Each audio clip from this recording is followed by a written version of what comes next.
thank you to our leadership for allowing this to happen. Thank you, Brother Jason, for asking me to be involved. When he asked me, I jumped right in because I've been praying for God to use me. And a few weeks into it, I thought, oh, what have I done? It's hard to look back on my life, and it's just hard to look back on it. So diving into lessons and bringing it all back up was hard, but I thought it's worth it if I can just help one person. And if you didn't know any better, a lot of y'all have heard my testimony, but if you didn't know any better, you might look at me and think that I was raised in church, and I've lived this my whole life, and you'd be half right. I was raised in church. My dad actually was a graduate of Apostolic Bible Institute in St. Paul, Minnesota, had intentions of being a preacher and a pastor. I guess you could say life got in the way, circumstances got involved, and he never got to realize that dream, but he did raise me in church the best he could, taught me about God, taught me the Bible, and you would never probably look at me and think that 6 years ago, just 6 short years ago, I was a hopeless, devastated my life, my family's life, my children's lives, a drug addict, and had been one for 10 years. You wouldn't look at me and think that this stack that I brought up here, y'all might thought it was notes and got a little nervous. It's not.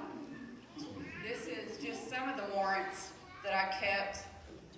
These are arrest warrants that I lived. This is just for 5 months out of that 10 years, by the way. I don't know if y'all can see that, but it's a pretty good stack. 5 months out of that 10 years.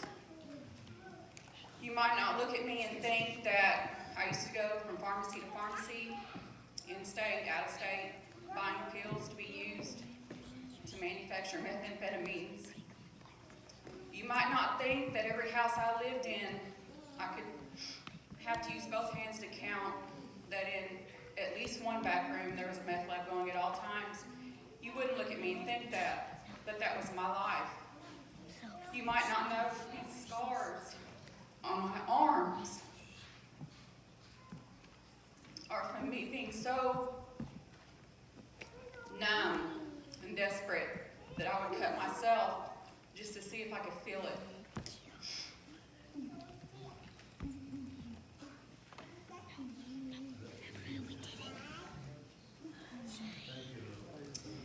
You wouldn't be able to look at my 11-year-old daughter, who is beautiful and healthy, and know that my entire pregnancy I continued to do drugs.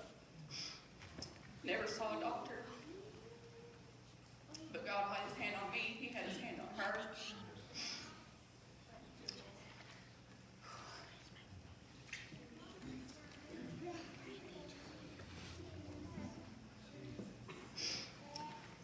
You wouldn't know that my mother battled cancer twice.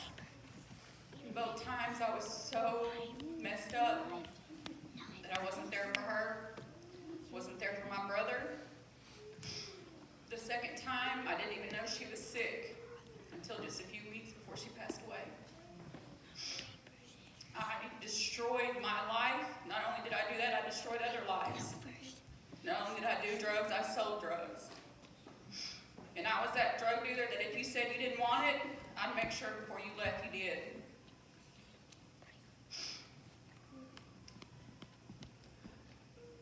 I'd sneak it into your bag of weed. If you didn't want to buy it, I'd get you to try it because I wanted to see if it could get your hooks into you like it did me.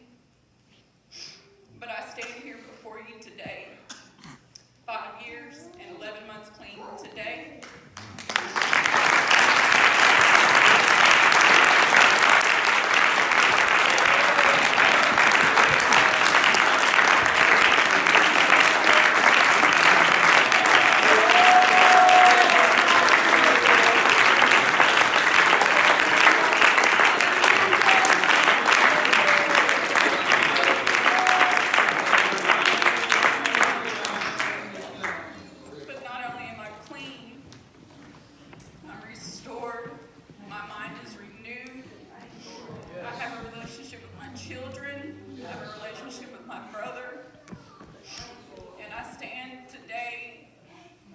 program because I know there's going to be people that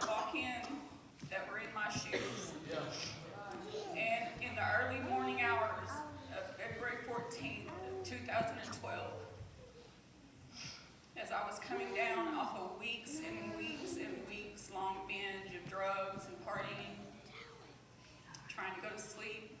I couldn't do it. All I could think of what monster I had become. I was very close. I would say I was 1 foot in the grave of ending my life, of ending it all. And it wasn't the thought of the legacy I would leave to my kids, of a drug-addicted mother that committed suicide, or to a brother that had lost both our parents, that would lose his sister. Sadly, it wasn't that stopped me. It was the fact that I knew where I would spend eternity. And I still had that still small voice that said, you have a hope. Yeah. And I kept saying, God doesn't want me. There's no way. No way after all I've done. There's no way. But Matthew 11:28 says, come unto me, all ye that labor and are heavy laden, and I will give you rest. It doesn't say, only if you've not done this, or only if you've done this. It says all. No matter what you've done, no matter where you've been.